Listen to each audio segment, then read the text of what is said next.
봉오동 전투라고 하는 일본군과의 전면전, 월강 추격대라고 하는 일본에서 만든 특수부대가 있었는데 그 월강 추격대는 독립군들을 잡기 위해서 만들어진 군대였었어요. 특수부대였었어요. 그 당시에 일본은 노일전쟁, 청일전쟁 뭐 해서 주변의 여러 전쟁들을 계속 이겨가면서 근대화된 군대식으로 해서 이겨가면서 승승장구 상황이었었고요. 그때의 이 봉오동 전투에서 전면전이 우리나라 광복군하고 일본군하고 전면전이 벌어졌을 때 봉오동 전투에서 광복군이 대승을 이루게 됐죠. 그동안에 한 번도 지지 않고 승승장구하던 일본군에게 첫 번째 패배를 안겨주었던 사람이 홍범도라고 하는 분이었다는 것이죠. 그리고 이 홍범도라고 하는 분은 자기 재산을 처분을 해가지고 그 돈 가지고 독립군을 양성을 하고 그렇게 훈련시켰던 독립군을 가지고 봉오동 전투를 치르기도 했던 분이기도 했었고요. 그렇게 했던 분이었는데 아들이 이제 셋이 있었어요. 그런데 두 아들은 전투 중에 전사를 해요. 그리고 또 한 아들은 어떻게 됐냐 하면 일본군이 홍범도 장군의 부인을 납치를 해요. 고문을 하면서. 그렇게 하면서 편지를 써요. 홍범도 투항해라. 그러면은 너의 아내를 살려주마. 라고 하는 편지를 써요. 그래가지고 그 편지를 누구에게 들려보내냐 하면은 그 아들에게 들려보내는 거예요. 그랬더니 이 홍범도 장군이 그 아들이 가지고 온 편지, 일본군이 쓴 편지, 투항해라. 그러면 너와 내 가족들은 살려주마. 라고 하는 그 편지를 보고서 그 편지를 들고 온 그 아들을 칼로 찔러요. 아버지가.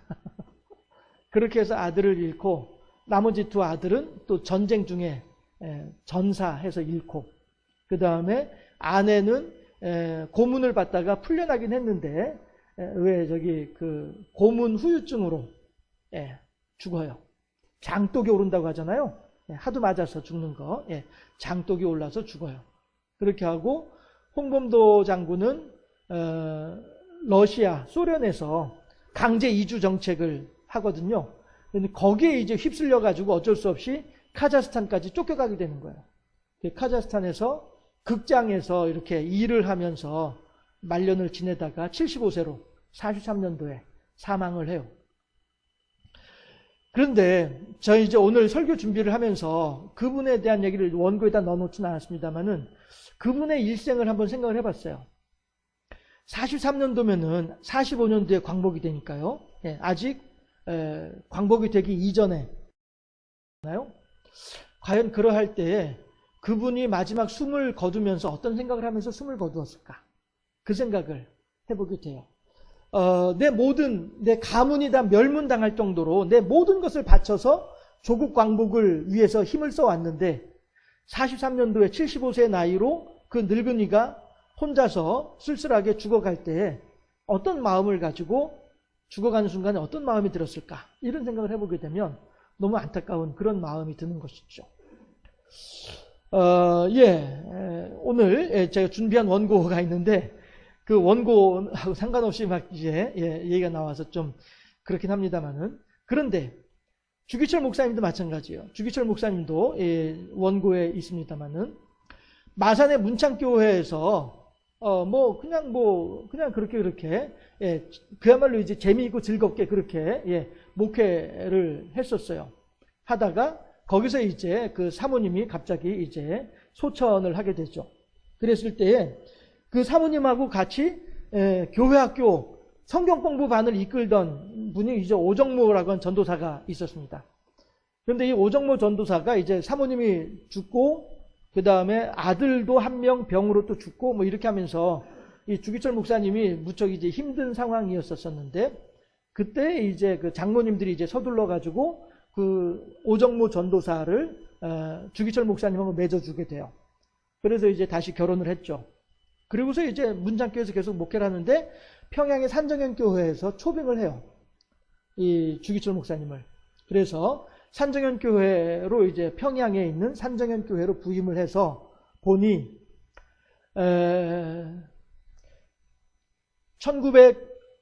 1905년도에 을사늑약이 체결이 되거든요.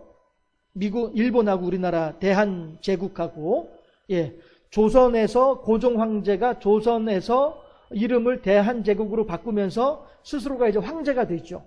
예, 조선의 임금에서 황제가 되죠.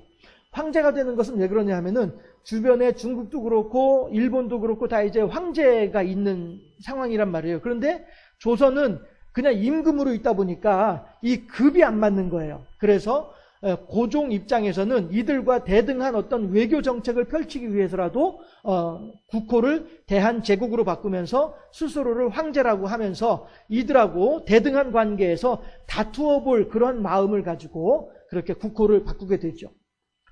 어쨌든지 간에 일본하고 우리나라하고 이제 맺었던 늑약이 을사늑약이었던 거예요. 왜냐하면 아주 이거는 불평등 조약이고요. 예, 우리들은 저 일본에다가 하나도 받지도 못하면서 도리어 우리는 일본에다가 100개를 줄 수밖에 없도록 만드는 그러한 조약이 을사늑약이었죠. 을사늑약이 있고 난 뒤에 1919년도에 고종 황제가 서거를 합니다. 그리고 사람들은 그 서거했을 때에 장례를 치르면서 사람들이 모이잖아요. 그 사람들이 모였을 때 그때의 만세운동을 시작하자라고 해서 그래서 1919년도에 3.1 만세운동이 시작되는 것입니다. 3.1 만세운동이 시작될 때 민족대표 33인 가운데 16명이 기독교인이었었어요. 이런 걸 보면은 기독교가 그 당시에 이 한국 조선 땅에서 대한제국 땅에서 한반도에서 기독교가 국민들에게 어떠한 위치, 어떠한 입장이었던가를, 어떠한 위치였던가를 알 수 있는 것이죠. 사람들은 불교에 대해서도 이제 희망이 없는 것이고, 유교는 당연히 희망이 없는 것이고, 우리들이 이 민족을 하나로 모을 수 있는 길은 기독교밖에 없구나라고 사람들은 생각을 했던 거예요. 그래서 기독교인이 되는 일들이 많았었어요. 해서 기독교인이 되어져서 기독교 선교사를 주로 미국에서 보내오니까 미국의 힘을 등에 업고 일본과 더불어 싸워서 이기자라고 하는 그런 목적에서 기독교에 귀의하는 일들이 많았었어요. 그래서 민족대표 33인 가운데서도 16명이 기독교인이었더라라고 하는 것이 그것을 의미하는 거거든요. 그렇게 해서 만세운동을 했는데 물론 이제 만세운동을 그렇게 해서 사그라들었죠. 많은 사람들이 고통을 당하면서 사그라들었죠. 그랬다가 1930년도부터 일본에서는 이 한반도 땅에 대한 무단 통치를 이제 정리하고 문화 정책으로, 문화 통치로 정책을 바꾸려고 하는 일들을 이제 하게 됩니다. 그렇게 하면서 내선 일체를 강조하죠. 일본과 조선은 하나다라고 얘기를 해요. 대한제국이라고 한 호칭이 있었음에도 불구하고 조선이라고 표현을 하는 것이죠. 그래서 일본과 조선은 하나다라고 얘기를 하면서 내선일체를 이야기를 해요. 그러면서 일본 사람들이 하는 것처럼 조선 사람들도 일본 사람들과 하나이니까 조선 사람들도 일본 사람들처럼 하는 것이 맞다. 이렇게 주장을 하는 거예요. 그게 대표적인 게 뭐냐면은 가다가미를 만들어 놓고 거기에다가 신사를 만들어 놓고 참배를 하도록 요구하는 것이죠. 동방요배. 학교에서 아침에 조회할 때에도 동쪽을 향하여서, 왜? 일본 땅이 있는 곳이 동쪽이니까. 동쪽을 향하여서 다들 돌아서 가지고 절을 숙여서 절을 하는 동방요배를 하도록 하는 이런 것들이 다 1930년도부터 시작되는 일들이거든요. 그렇게 하니까 주로 외국인 선교사들이 운영하던 학교에서는 신사참배 할 수 없다. 동방요배 할 수 없다. 이거는 우상숭배다. 외국인 선교사들이 우상숭배다라고 얘기를 하죠. 그렇게 하니까 이 사람들이 학교를 폐교시키고 선교사들을 추방시키고 막 이렇게 하게 되는 거예요. 그렇게 하면서 이제 일본 사람들이 문화정책이라고 하는 이름으로 기독교인들을 박해를 하기 시작하는 거예요. 그렇게 해서 많은 기독교인들이 고난을 당하고 이렇게 할 때에 이 주기철 목사님이 평양의 산정현교회에 있었었고, 평양이라고 하는 곳은 동방의 예루살렘이라고 할 만큼 기독교가 성행하던 곳이 평양이었거든요. 그러니까 일본 총독부에서도 당연히 평양을 제압하면 조선 팔도는 다 제압할 수 있다. 이렇게 작전을 짜는 것이죠. 그래서 평양에 집중적으로 공격을 하는 거예요. 그래서 그 평양을 공격을 함에 있어서 그 앞에 누가 서 있어요? 주기철 목사님이 서 있는 거죠. 주기철 목사님은 당연히 안 된다. 이 신사참배 안 된다. 동방요배 안 된다. 라고 얘기를 하는 것이죠. 그랬는데 1937년도에 이미 평양노회 27개, 평양에 있는 27개 노회 가운데 16개 노회가 친일파로 노회장이 바뀌어요. 평양에 있는 27개 노회, 평양 노회에 있는 27개 교회 가운데 16개 교회가 친일파 목사로 바뀌어요. 그렇게 하면서 38년도에 이 주기철 목사님을 말도 안 되는 이유로 구속을 시켜버리고 주기철 목사님이 노회에 총회에 평양에서 열리는 27차 총회가 있었는데 그 총회에 참석하지 못하도록 만들어 놓고 그 다음에 총회장으로 김일선이라는 사람을 목사로 만들어 놓고 이 사람을 통해서 신사참배는 국민의 마땅한 의례다. 신사참배는 우상숭배가 아니다. 종교행위가 아니다. 라고 하는 결의안을 만들어서 통과시켜버리는 것이 1938년도예요. 그렇게 해서 그 뒤부터는 이제 이 사람들이 총회에서 모이기 전에 벌써 신사에 가가지고 참배하고 그리고서 이제 노회 총회로 모여가지고 거기서 또 이제 예배하고 그리고서 이제 노회 시작하고 이렇게 하는 우상숭배 신사참배가 시작이 되는 것이죠. 그렇게 하면서 이제 주기철 목사님은 전면적으로 그들과 더불어서 이제 싸우기 시작을 하는 것이고 그렇게 하고 주기철 목사님도 44년도에 순교를 하게 되죠. 그런데 저는 홍범도 장군도 마찬가지이지만 주기철 목사님도 44년도에 감옥에서 그분도 이제 장독으로 사망을 하시게 되는데 숨이 지는 그 순간에 과연 무슨 생각을 하셨을까? 라고 하는 것을 저는 생각을 해보게 되는 것이죠. 그런데 주기철 목사님은 그 오정모 사모님도 대단하신 양반이거든요. 오정모 사모님도 주기철 목사님을 이제 일본 순사들이죠. 순사들이 오정모 사모님한테 그런 얘기를 하는 거예요. 당신 남편 살리고 싶으면은 가가지고 당신 남편을 회유해라.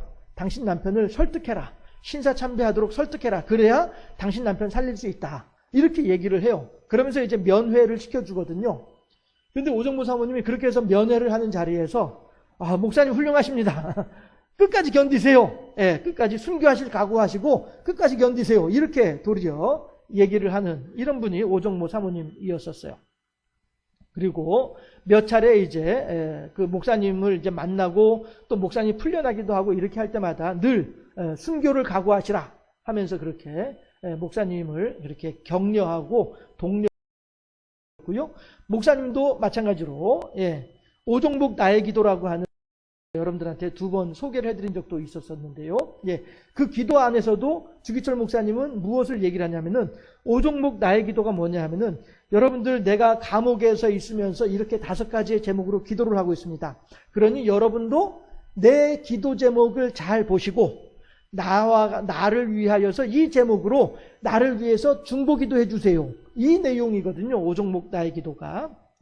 그래서 그 기도 내용 가운데 뭐도 있냐면은 나는 본래 몸이 연약한데 이 연약한 육신으로 저들의 저 모진 고문을 감당하지 못하고 저 모진 고문 때문에 몸이 고통스러워서 연약한 몸이 감당을 못하고 그래서 내가 혹이라도 신사에 참배하게 될까봐 그래서 나의 연약한 몸을 하나님께서 그 고문을 감당할 수 있도록 지켜달라고 하는 그런 제목도 포함되어 있었거든요. 오종목 나의 기도 제목 가운데.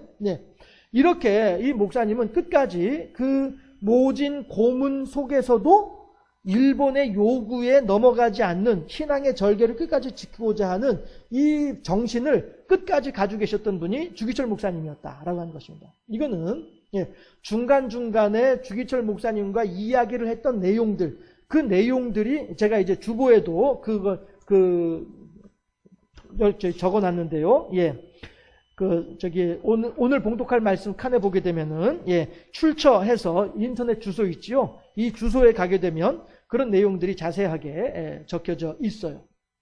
해서 주기철 목사님이 하시는 말씀이나 그분에 대한 이야기들을 이렇게 쭉 이렇게 듣다 보면은 주기철 목사님은 이제 끝까지 그 하나님에 대한 소망, 일사각오의 소망으로 그렇게 지켜왔다라고 하는 것을 짐작할 수가 있는 것이죠. 홍범도 장군에 대해서야 뭐 기록이 별로 없으니까 알 수 없는 일이지만 주기철 목사님에 대해서는 가지고 있는 기록만으로도 충분히 그분의 최후가 마지막 눈을 감는 순간에 어떠한 마음으로 눈을 감으셨을지에 대해서는 충분히 짐작할 수 있는 것이죠. 자료가 많이 있으니까. 그런 생각을 하면서 제가 이 설교 준비를 해왔었어요. 그런데 저는 이 설교를 준비를 할 때 제가 지금 원고하고는 상관없이 막 뒤죽박죽으로 지금 말씀을 드리고 있습니다만은 원고 시작을 할 때 제가 그런 얘기를 했어요. 우리는 광복절이다라고 하는 광복의 그 사실만에 집중하고 있다는 것이죠. 그거는 마찬가지로 다윗 왕국도 마찬가지로 이 지도를 보게 되면은 제일 여러분들 보시기에 왼쪽에 있는 지도가 저 지도가 사울이 임금이었을 때의 영토예요. 가운데 지도가 다윗이 임금이었을 때의 지도예요. 그림이 똑같은 그림이라서 어떻게 되는 건지 잘 구분이 안 되실 수도 있는데 저 제일 오른쪽에 있는 그림, 빨간 테두리 안에 있는 그림이 첫 번째 그림이에요. 그 다음에 마찬가지로 이제 제일 오른쪽에 있는 본래 그림은 이제 가운데 있는 다윗의 그림이고요. 다윗의 영토와 사울의 영토를 비교를 해본 거예요. 그림의 사이즈를 줄여가지고. 그런데 그림의 그 지도는 똑같아요.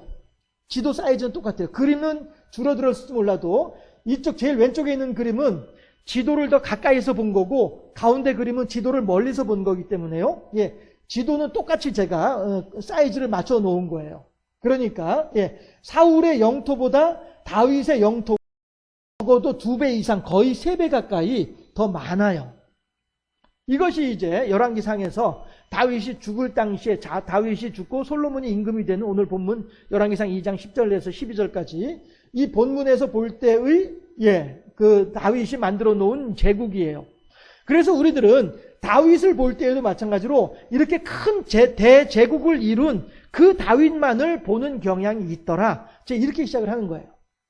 광복절 하게 되면은 하나님의 은혜로 우리가 광복을 맞이했다라고 하는 그것만 생각을 하고 다윗 하게 되면 하나님의 은혜로 큰 나라의 임금이 되었다. 이것만 생각을 하는 경향이 있더라. 저는 그것을 시작으로 그 질문으로 시작을 한 거예요. 오늘 설교를 저는 그걸 질문으로 묵상을 시작을 했던 거였었어요. 그러나 우리들이 이렇게 홍범도 장군 마찬가지고 주기철 목사님 마찬가지고 다윗도 마찬가지고 제가 한 번씩 그러잖아요. 저는 다윗을 연구한 사람이에요. 비록 학위는 없지만서도 전 다윗의 일생을 보게 되더라도 마찬가지로 다윗 또한 우리들은 다윗이 대제국의 임금을 볼 것이 아니라 임금이 되는 과정 속에서 다윗이 무슨 일을 겪었는지를 한번 생각해 볼 필요가 있겠다라고 하는 거예요. 결과만 보고서 우리가 이야기할 것이 아니라 과정도 함께 볼 필요가 있겠다. 그러면 왜 우리가 그 과정을 볼 필요가 뭐가 있겠냐? 주기철 목사님이 어떻게 순교를 당하셨는지 순교 당하기까지의 과정을 왜 볼 필요가 있을까? 다윗이 70세 30살에 헤브론에서 왕이 되고 70세에 예루살렘에서 죽어갈 때에 그 40년 동안 왕노릇을 했지만 다윗은 그 앞에 30년의 생활이 또 있단 말이에요. 태어나면서 아버지 이새의 집에서 8아들 가운데 막내로 태어났던 다윗. 이 다윗이 30년 동안의 생활, 마찬가지로 왕이 되고 난 뒤에도 승승장구만 했던 것은 아니었기 때문에 왕이 된 뒤에 40년 동안의 생활, 70년의 생활을 같이 살펴볼 필요가 있다라고 하는 거예요. 왜? 그래야 오늘을 살아가는 오늘 우리들의 삶의 현장에서 우리들을 향한 하나님의 선하시고 온전하신 뜻을 발견할 수 있기 때문이다라고 하는 거예요. 결과만 놓고 보게 되면은 우리들의 현재가 그 결과에 맞지 않기 때문에 오늘 우리들의 현재를 힘들어하고 낙심하기가 쉽다라고 하는 거예요.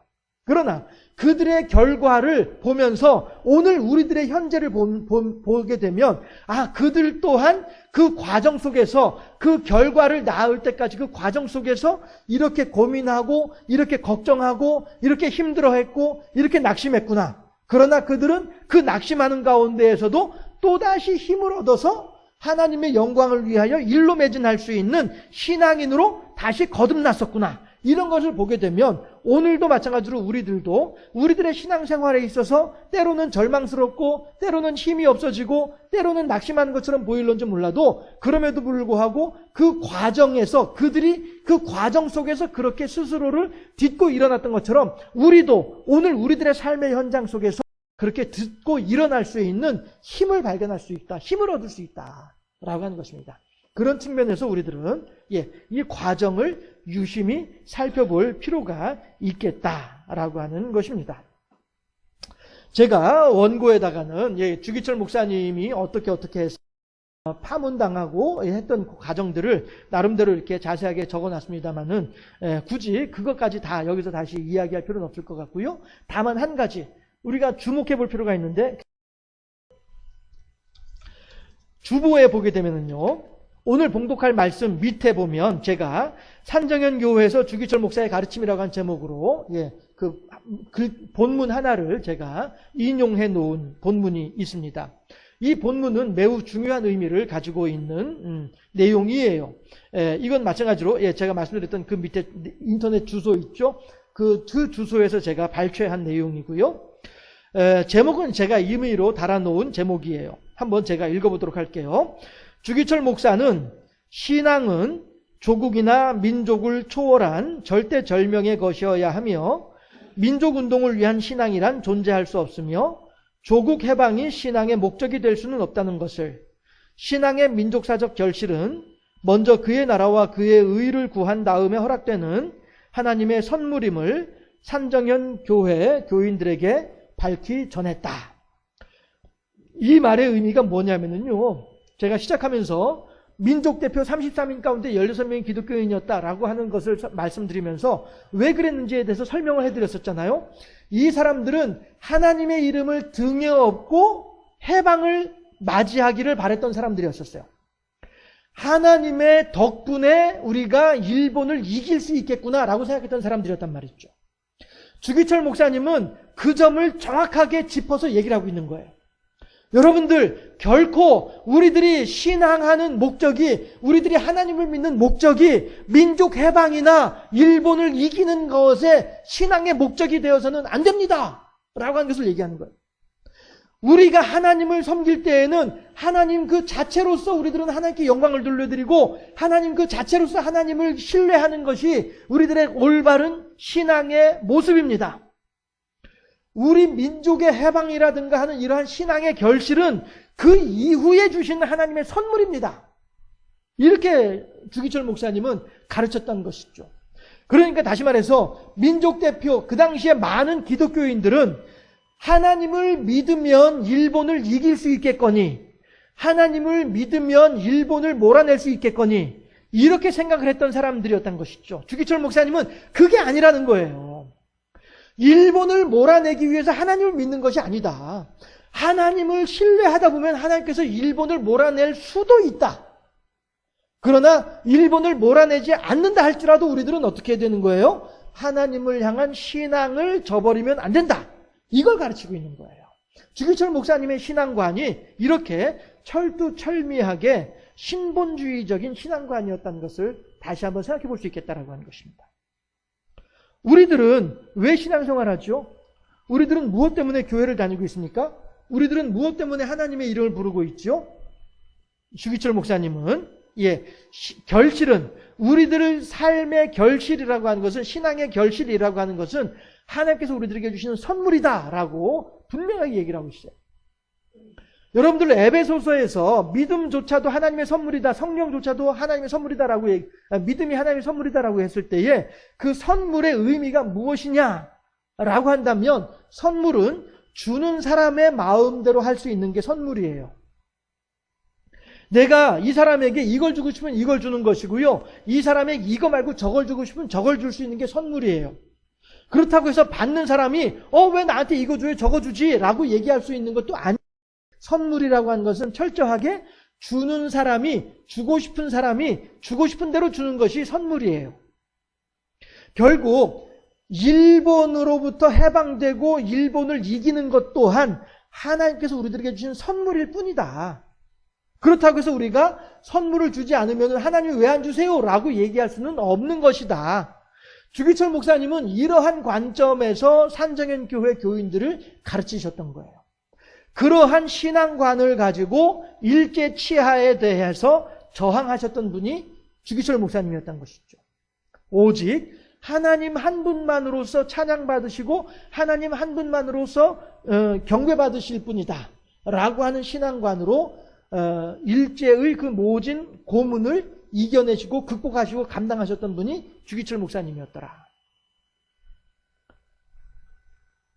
우리를 다윗에 대해서도 뭐 여러 가지로 그가 어떻게 하나님 제일주의, 여호와 제일주의 신앙으로 살았는지에 대한 내용들을 제가 주보에 간략하게 적어놓긴 했습니다만은, 다윗도 마찬가지로 그렇게 어려운 상황 속에서도 이렇게 하면은 쉽게 해결할 수 있는 길이 있었음에도 불구하고 다윗은 그 쉬운 길을 택하지 아니하고 어찌하든지 하나님의 뜻에 합당한 대로 하나님을 경배하는 방향으로 살아가고자 했던 사람이 다윗이기도 했던 것이고요. 그러했을 때에 우리들도 마찬가지로 오늘을 살아가면서 내 삶의 모습이, 내 살아가는 길이 어떠한 길이고 어떠한 과정이어야 할지에 대해서는 얼마든지 생각해 볼 수 있지 않겠냐라고 하는 것입니다. 춘원 이광수라고 하는 분이 있습니다. 이광수라고 하는 분은 민족주의자로서 많은 젊은이들에게 어떤 이 민족의 어떤 바른 길을 인도해 주던 그러한 스승이었었어요. 마찬가지로 일제시대 때 활동했었던 사람이었고요. 많은 사람들에게 그 감동과 감화를 주는 그런 스승이었었습니다. 그런데 이 사람이 나중에 어떻게 하면 친일파가 되어져서 조선의 젊은이들이요 모두가 다 그 일본 제국의 군인으로, 학도병으로 군인으로 나가서 이 거룩한 전쟁에 납장을 서라 이렇게 얘기를 하는 변절자가 되고 말았습니다. 이광수라고 하는 분이요. 그런데 이 사람이 나중에 해방되고 난 뒤에 사람들이 물어봤어요. 왜 변절했습니까? 라고 물어봤어요. 그랬더니 하는 이야기가 일본이 망할 줄 몰랐다. 일본이 망할 줄 모르고 다만 그렇다고 한다면 망하지 않는 일본을 향하여서 젊은이들이 끝까지 저항을 하면서 말 그대로 헛되게 피를 흘리는 것보다는 수채 그렇다면 차선책을 선택하는 것이 그나마 우리 민족을 위해서 좋은 방향이었다. 이 방향이라고 생각했다라고 이야기를 하고 있어요. 그런데 그 말은 변명이에요. 물론 춘원 이광수라고 하는 사람 개인의 입장에서 볼 때에는 변명이 아니다라고 얘기를 할 수도 있겠습니다만은 그렇다고 한다면 그 사람의 논리가 맞다면 끝까지 독립운동을 하고 끝까지 항일운동을 하면서 죽어갔던 사람들은 그럼 그 사람들은 어떤 사람들이에요? 그 사람들은 이광수만큼 똑똑하지 못한 사람이었을까요? 미련한 사람이었을까요? 그래서 그 사람들은 일본이 망할 줄 모르고 망하지 않는다라는 사실을 생각하지 못하고 어리석게도 그렇게 다 죽어갔던 사람. 이광수의 그 말은 비겁한 변명일 수밖에 없다라고 하는 것입니다. 주기철 목사님만 하더라도 44년도에 순교 당하시면서도 불구하고 끝까지 하나님에 대한 올곧은 신앙의 자세를 잃지 않은 상태에서 순교당하셨던 분이 주기철 목사님이었기 때문이라는 것입니다. 다윗도 마찬가지로 아까도 소개했던 것처럼 얼마든지 쉬운 길이 있음에도 불구하고 하나님의 의를 이루기 위하여서는 스스로가 힘든 길을 걸어갔던 사람이 다윗이었더라라고 하는 것입니다. 우리들도 마찬가지로 우리들의 삶 속에서 과연 이 끝이 어떻게 될 것인지 알지 못하는 상황이 벌어진다 할지라도 내 안에 역사하시는 성령의 인도하심을 따라 하나님에 대한 믿음을 잃지 아니하고 하나님께 영광 돌려드리고 하나님과 교제하고 교통하고자 하는 그 믿음으로 살아간다면 우리들의 오늘이 힘들고 어려울지라도 그들도 마찬가지로 주기철 목사님이나 다윗 임금이나 그들도 마찬가지로 그들의 삶의 흔적들을 보게 되면 힘들고 낙심하고 절망하고 의심하고 뭐 이렇게 하는, 넘어지고 이렇게 한 때가 있었단 말씀이에요.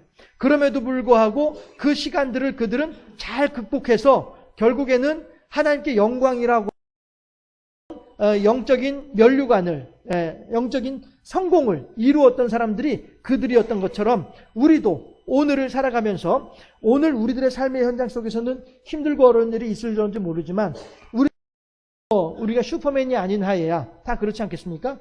그럼에도 불구하고 우리들은 절망과 낙심 속에 그냥 주저앉는 것이 아니라 그들이 그러했던 것처럼 우리들도 다시 한번 일어나게 되고, 그들이 그랬던 것처럼 우리는 또 한 번 더 일어나고, 그렇게 일어나는 삶을 살다 보면 우리들의 마지막 순간에도 그렇게 하나님께 큰 영광을 올려드리는 믿음자로 세워줄 수 있지 않겠느냐라고 하는 사실입니다. 이 소망을 가지고 오십시오.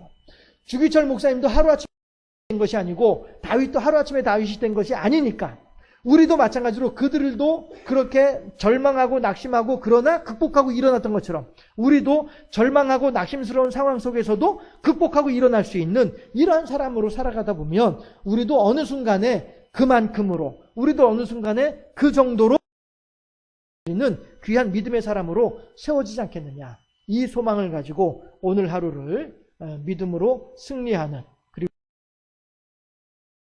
더 새로운 힘을 얻어서 벌떡 일어나는 그러한 복된 하나님의 사람으로 살아가는 우리 모두가 되어줄 수 있기를 주님의 이름으로 축원합니다.